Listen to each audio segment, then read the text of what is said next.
Hi guys, welcome back to the channel. FPL Consult here. The international break is drawing to a close. Premier League football is coming back soon, which also means it is time for us to have a look at our FPL teams again. So in today's video, I will be having a look at AI's best Game Week 8 wildcard and evaluating it, sharing with you guys whether I agree or disagree with some of the picks that they've gone for in this team. So if you guys do enjoy this video, please do drop a like, please do subscribe as well. And if this is the first international break video that you're watching on the channel, I do want to catch everyone up to what we launched on World Mental Health Day during the international break, which is that on this channel we will be running a charity drive where I'll be donating 20 pence per new subscriber from now to the point we reach 10k subscribers to Mindset Charity, which is a mental health charity, something that's very close to my heart. And I think the work that Mindset is doing is really good in that they are raising awareness for mental health as well as reaching out to those who are in need of help as well. So if you guys do want to contribute to this cause, all you have to do is hit the subscribe button and I will be donating more money to charity. So with all that said, let's jump into the video. And in today's team, the team rating is 98% by AI and the team value is 101.3 million, so slightly more expensive.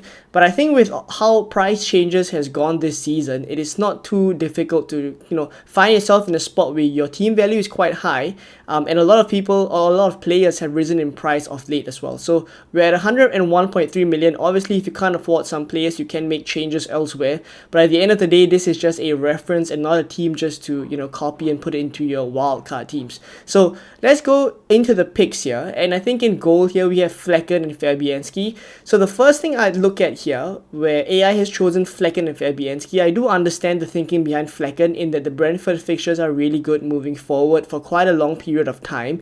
Actually, until game week 19, Brentford are top of the fixture taker. So as a long-term pick, Flecken makes sense. Even though now in game week 8 he has Manchester United away. The thing I would think about is, do I want Raya long term? And I think this is the main kind of area I differ with the wildcard by AI, in that I don't think Flecken is the keeper I may go for. I mean, I do understand that there's cost saving there by going for Flecken instead of Raya. And immediately now in game week 8, Arsenal have Bournemouth, but the next 3 from game weeks 9 to game week 11 are difficult. So I also see the thinking there where maybe dodging Raya right now, in this sense for this team, dodging double Arsenal defense for the time being and maybe making a keeper transfer down the line is something that could be considered as well. So AI has gone here with Flecken. I think I'm alright with this pick. The only thing I'll be thinking about is, are there other alternatives that you can consider in this place, which is obviously Raya that I'll be thinking about. Edison, maybe, potentially, if you do back that Man City have good fixtures coming up, which they do. The only thing with going for Edison is I feel he blocks other spots later down the line, because assuming you want to go for Vardio that we'll speak about in a bit, and then you have Haaland up front, you essentially lock yourself out of a midfield option in Foden, for example, if you go for Edison. So things to think about in that kind of a goalkeeper spot. Now, in terms of defenders, there's Trent, Vardiol, and Gabriel in the team. And then on the bench, it's Greaves and Aït-Nouri. So I think the first thing that stands out to me here is how AI has gone for all premium defenders. So Trent, Vardiol, and Gabriel. Liverpool, Man City and Arsenal respectively are, I guess, what we can term as the better defenses in the league so far, or at least what we can back based on historical performances. Though at this point in time, I think the Man City defense out of these 3 teams are kind of lacking a little bit in terms of clean sheets, but the fixtures are there for them moving forward to keep clean sheets. So I do understand this Vardiol pick. And would you rather go for Lewis and take the chance that, at 4.8 million, you get a bit of cost saving, but there's a risk whether Regal Lewis will start or not, while going for Vardiol gives you a little bit more certainty here. So I think that is something that I would think about in terms of Vardiol versus Lewis. In terms of Trent and Gabriel, I'll speak about Trent first. I think it is interesting that AI has still chosen to include Trent in here, even though Liverpool's fiction run coming up is quite difficult.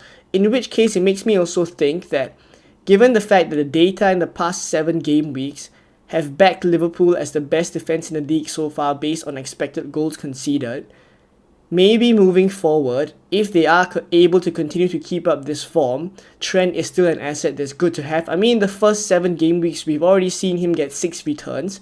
So he's kept 5 clean sheets and also got 1 attacking return in that span of 7 game weeks. So it's a good enough kind of benchmark to kind of put Trent here. And I think looking at the next few game weeks as well, there are a couple of home fixtures despite the opponents being quite difficult, right? Starting with this one in game week 8 where it's Chelsea at home. So at the end of the day, at Anfield, I tried to back Liverpool as well.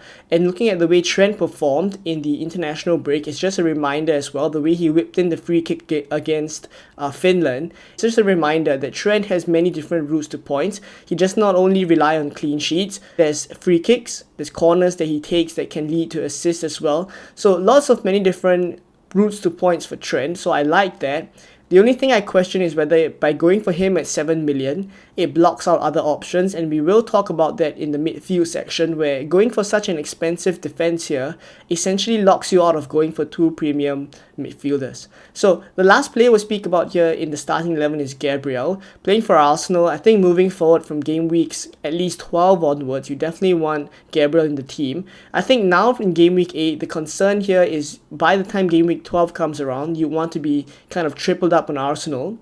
So having Gabriel here is a bit of a starting point, a bit of a anchor on your Arsenal assets, in that you can already have Gabriel in your team, in which case you look at the attacking returns that Gabriel has given the past few game weeks. He can score those bullet headers against difficult teams as well. And Arsenal defense, you generally back them against any kind of opposition. So I think Gabriel here as a kind of a template pick here makes sense as well. So looking at the bench, I have Greaves and I have Ait-Nouri as the other 2 defenders by AI. So I think the Ait-Nouri pick is the one here that I really want to just unravel a little bit and discuss on him a little bit more. Man City at home now is the main reason why he's there on the bench, especially now in game week 8. But moving forward from game week 9 onwards, until quite a significant amount of time, at least until the next wildcard, Wolves fixtures actually look really, really good. And Ait-Nouri, I get that Wolves defense have not been stellar, but I also look at the fixtures they've played. They've really played quite tough opposition, in which case with a good fixture run, could they keep clean sheets? I think potentially. And also I look at the attacking returns that Ait-Nouri has given so far. It's 2 goals and 2 assists in the first 7 game weeks where they've already played tough opposition.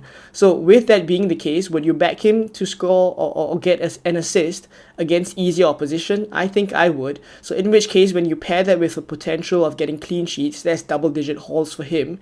And at the end of the day, he's only at 4.4 million. In which case, you can bench him, for example, now in game week 8 when he has less than ideal fixtures. So I really like this Ait-Nouri pick. He's on the bench for now, but I imagine that for this AI wildcard team, he will come into the starting 11 for a foreseeable future. And also, especially when the fixtures are tricky for any of these players, whether it's Trent, Vardiol or Gabriel, I honestly wouldn't mind benching them in the off game week to start Ait-Nouri instead.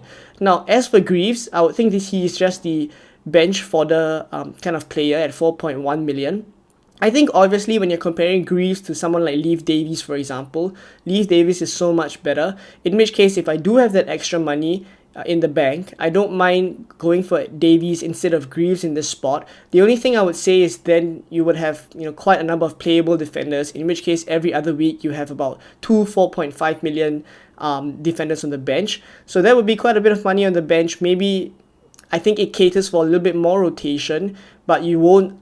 I don't foresee yourself using this Greaves spot or this Davies spot a lot in the future game weeks, considering you have already Trent, Vardiol and Gabriel in your starting 11 if you do go with this setup. So that's simply why I think AI has just chosen to not go for Davies and just has Greaves in this spot here, take that cost saving and make the team a little bit more affordable as well.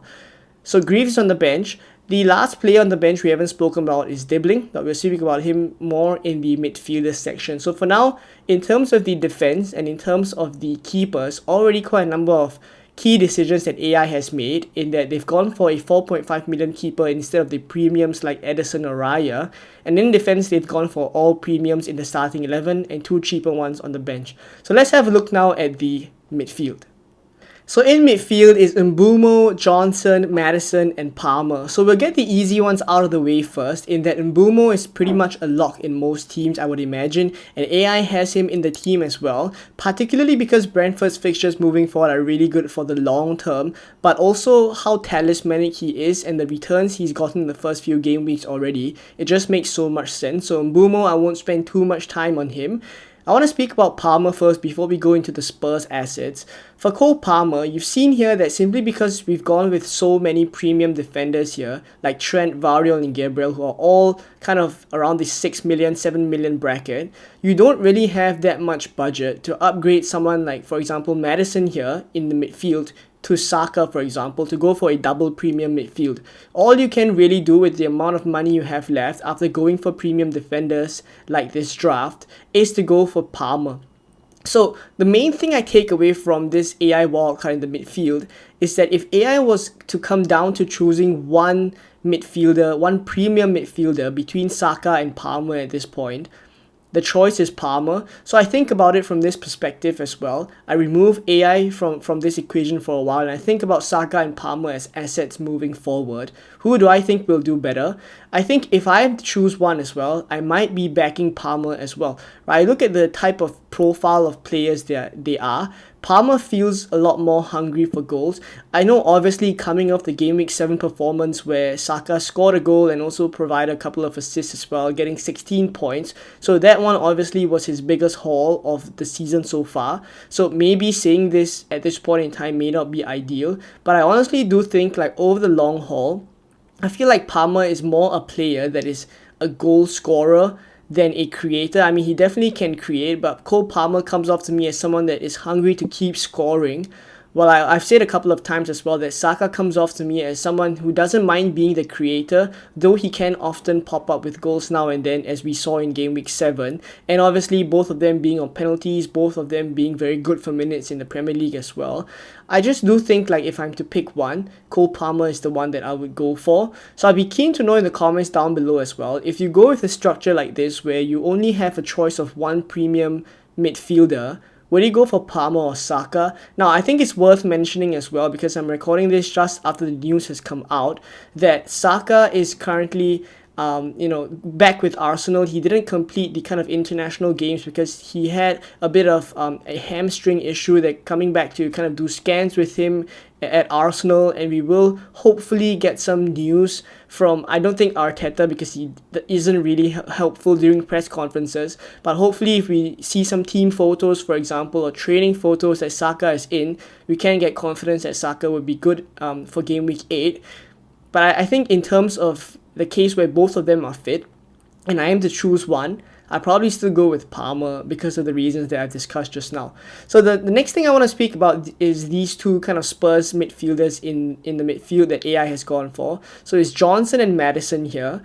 Now, a bit of a spoiler is that Solanke is not in this draft, but I think having that kind of context is important while we discuss Johnson and Maddison. So AI has chosen to go for these two Spurs midfielders instead of Solanke up front, as a striker. So I think when I look at the Spurs picks as well, moving forward into the next few game weeks, firstly, fixtures are there for them. And I think in terms of form as well, Spurs is a team that is coming up as well. So I do get that, hopping on them right now makes sense. So it's more about which picks we want to go for. And I look at the style of play that we saw in recent times, especially in the Brighton game, where a lot of talk about Solanke has come up, where he's not as attacking as we saw in the previous games. He really dropped quite deep in that Brighton game, in which case there was a lot of space in behind him for Johnson to kind of run into and score those goals that we saw. So I think specifically when we consider that kind of a play, Solanke's appeal as an FPL asset definitely goes down, in which case when I think about it from that perspective, going for Johnson and Maddison here could make more sense. So Johnson, obviously, when I compare between him and Maddison, he's the one with more goal threat. He's the one that has a higher XG across the first 7 game weeks, simply because of the nature of his role in the team, where he's more the player who's going to be at the end of chances, but Maddison is more the creator, as we can very clearly see from the XA stats for Maddison being so much higher than Johnson. So I think in terms of picks, both Johnson and Maddison offer very different things. But having both of them here just allows you to capture the good things about both of them, in which Johnson is a really good finisher, as we've seen his form in the past few game weeks, and Maddison is just a very creative asset that has a very high potential to get assists, whether it's from set pieces that he takes, which he's on majority of as well. And obviously in open play, he has that knack of creating chances as well. And then obviously he can pop off with a couple of goals here and there. So Maddison and Johnson, both of them, I do get them as picks, and I think including them here as your Spurs assets to go for does make a bit of sense. And choosing not to go for Solanke up front is obviously a big call by the AI wildcard. In terms of looking at this draft overall later on when we see the full team, I don't think it'll be a case where you have to go for this exact same setup, but I think it's worth considering as well that if you do think Solanke is someone that, you know, is dropping deep, is not going to get as many chances moving forward, then still wanting to cover that double Spurs attack, for example, then Maddison and Johnson, I think, are good options to go for because both of them are pretty cheap as well. Johnson at about 6.5, Maddison about 7.5. So I think there's good things about both of them, and I think that's why AI has included them in the draft. Let me know what you think about this kind of a double Spurs attack instead of going for example, Johnson and Solanke up front. Now, the last midfielder we speak about is Dibbling. So I think obviously going for such an expensive setup in defense, in midfield you have Palmer, you have kind of some mid-price midfielders as well, and then up front you have a Haaland. Something has to give, in which case this fifth midfield spot that Dibbling has taken up here on the bench is kind of the compromise. But again, I look at the fixture now in game week 8 for Dibbling. It's Leicester at home. You could very well fit him into the team if you do want to. And obviously, in terms of an FPL asset himself, he has been quite good in that his minutes for Southampton has been pretty good, and also the returns and the eye test that Dibbling possesses. I think I really like him as a pick for a 4.5 or 4.6 kind of enabler. So I don't mind going for him, in which case I don't think you'll be using him a lot, more as a bench option to come into your team as and when you need to, especially when he does have good fixtures like now in game week 8, which is Leicester at home. So up front, it's Cunha, Haaland and Chris Wood. Haaland with the captain's armband. I think I don't have to spend too much time on Erling Haaland. When I look at the fixtures for the next 3 game weeks, so the short term, all of those fixtures are ones where I would want to captain Haaland in. So even for those of you guys who have gone for a very long time without Haaland, I think now is probably the time to bring him in. I wouldn't be too put off by the fact that he's blanked in the past 2 game weeks. I think things like that do happen, and it's about more looking forward into the future and whether you do think that Haaland is going to score in the coming games, and I do think so as well. So I agree with this AI pick, obviously, that Haaland's in the draft as the captain for majority of the coming game weeks. So I want to focus more on the Cunha and Chris Wood picks that AI has gone for. Now, obviously, they are on the more kind of cheaper end of forwards in that they are around 6 million to 6.5 million. There are obviously the slightly more expensive forwards right now, such as Solanke at 7.5, Havertz at about 8 million, and other, maybe even Ollie Watkins if you want to stretch there. But really, AI has just chosen to drop the budget all the way down to Cunha and Chris Wood. I think for obvious reasons, there isn't really a lot of money to spread around if you've gone for a premium defense in this draft and then Palmer and these other kind of mid-price midfielders. You need to go for slightly cheaper forwards, in which case it's interesting to me that in terms of an AI pick, Cunha and Chris Wood here at about the 6 to 6.5 million bracket seem to be able to hold enough kind of predicted points to fit themselves into the AI draft as well. So I want to speak about Cunha first because obviously now in game week 8, like 8 Nuri, he has a really less than ideal fixture, which is Man City at home. I don't imagine he's going to do really well in that game, but I would also pull up kind of Cunha's stats, and he has actually picked up a couple of returns in the first few game weeks against tough opposition. I stress again that Wolves' fixture run in the early game weeks have been really bad in that they've played a lot of the tougher opposition like Liverpool, Arsenal, Chelsea for example, and now in game week 8 obviously they're playing Manchester City, so it's not ideal. But Cunha is a player that for Wolves is very integral to the attack, and it's mainly not this Man City fixture in game week 8 we are targeting with him. It's really from game week 9 onwards for a very long period of time that I think Cunha, if you hold him through these good fixtures, is definitely one that will get returns. And I do think like his role in the team, it's more like a kind of a number 10 right now. It's kind of different from what we saw last season where he was more like a number 9, but now they have Strand Larsen in the team. And I still like the fact that Cunha is the one picking up majority of the good chances as well. I think obviously you could have a conversation here about whether you'd rather go for Strand Larsen if budget is an issue here. But if you can stretch to Cunha, I just think he's the one to go for, not to forget that he's also on penalties for Wolves as well. So I like Cunha as an option, and obviously in game week 7 as well, he scored against Brentford. So just a sign of things to come potentially for him. And I look at Chris Wood as well. Crystal Palace at home here in game week 8. The next few are really good for him. I think Chris Wood as an option when we started the season, he did not feel to me as someone that was good for minutes. But I look at the kind of lack of signings, I guess, that Nottingham Forest has kind of made, and the forward options really for them is Chris Wood or Taiwo Awoniyi, in which case at this point in time I look at the way Nuno has kind of used both of them. There was a game as well that Chris Wood and Taiwo Awoniyi did start. I think that was the game that Morgan Gibbs-White was missing, so Chris Wood kind of tried to fill in that kind of a deeper role a little bit.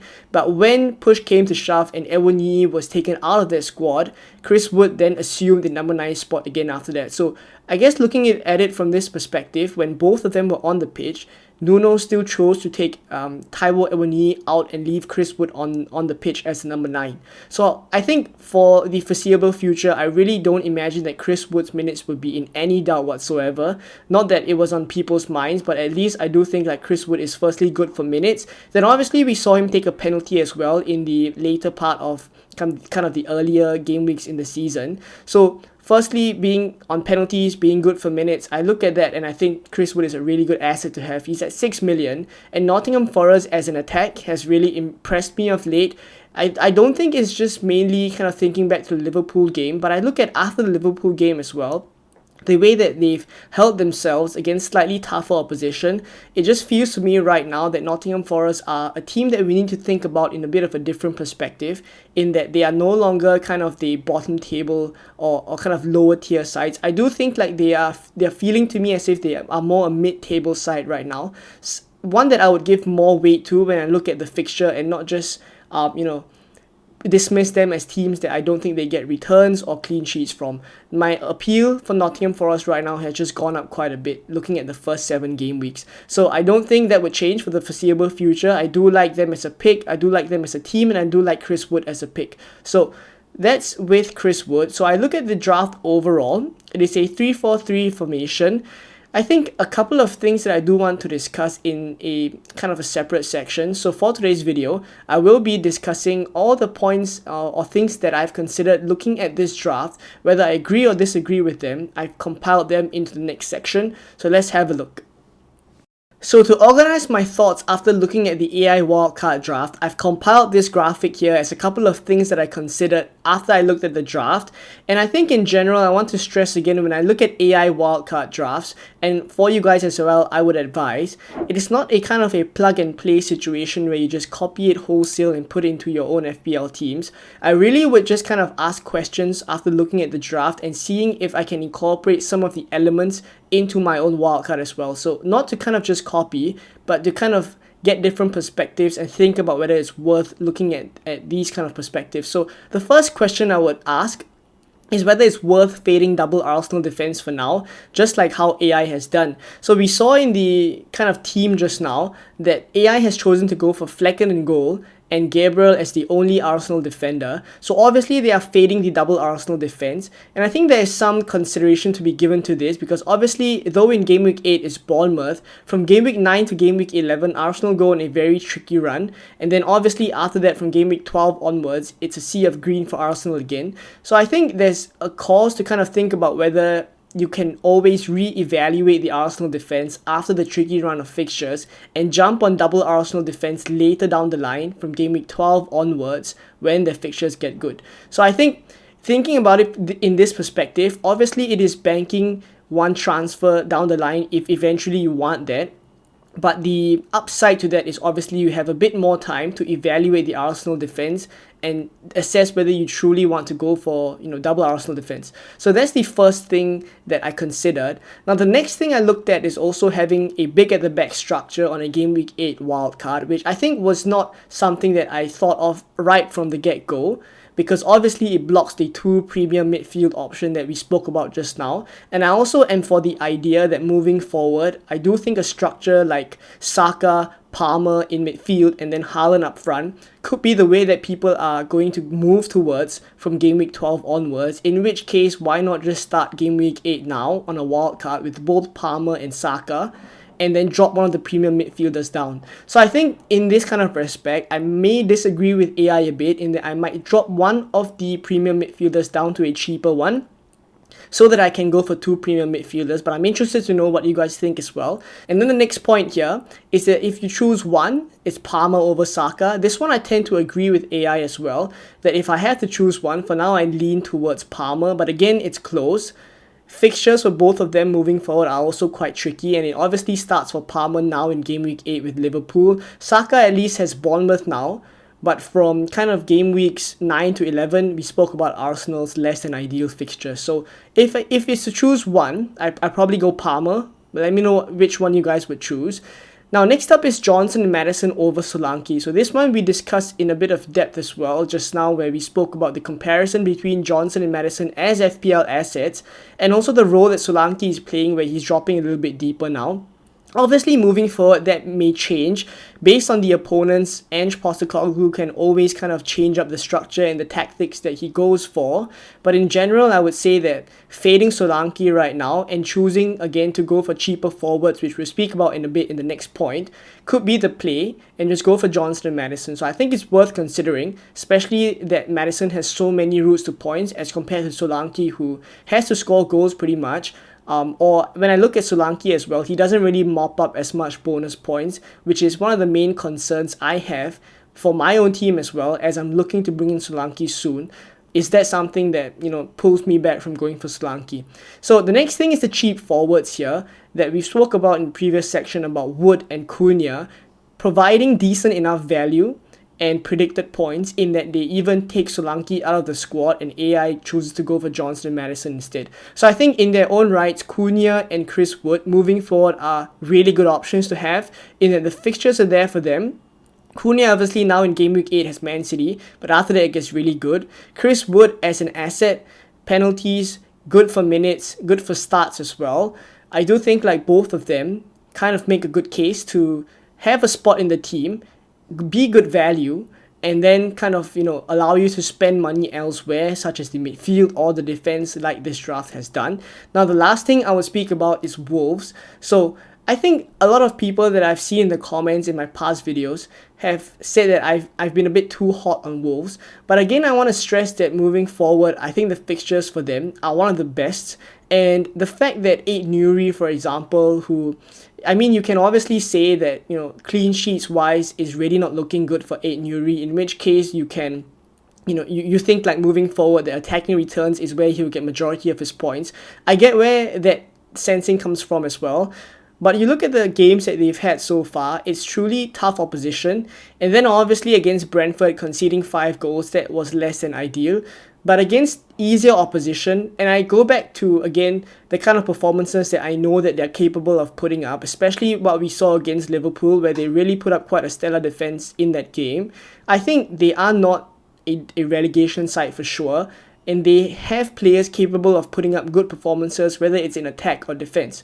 So I would argue that I think clean sheets are in store for Aït-Nouri moving forward. I don't think it's a case where he only can rely on attacking returns. And as for Cunha as well, obviously he's an attacker, so clean sheets don't affect him much. It's more about the attack for Wolves, in which case his output has been pretty good. So I think Wolves are not as bad as we think they are. I rather kind of jump on them early right now, and if they do pop off, where kind of we would be early on the train if they do, right, then it's kind of being ahead of the curve. So if not, I hope you guys enjoyed this bit of an evaluation on the AI wildcard. I don't usually do this kind of a evaluation. I usually just present the AI team. So if you guys enjoyed this kind of a section, a bit of a discussion after looking at the draft, let me know down in the comments below, and also if you have any feedback as well. If not, please do drop a like, please do subscribe as well. We are again donating 20 pence per new subscriber from now till 10k subscribers to Mindset Charity. So if you want to contribute, all you have to do is click the subscribe button. It's absolutely free for you, and I will be donating more money to charity. If not, I hope you guys enjoyed this one, and I will catch you in more Game Week 8 content. FPL is back, and I will see you very, very soon. Bye-bye.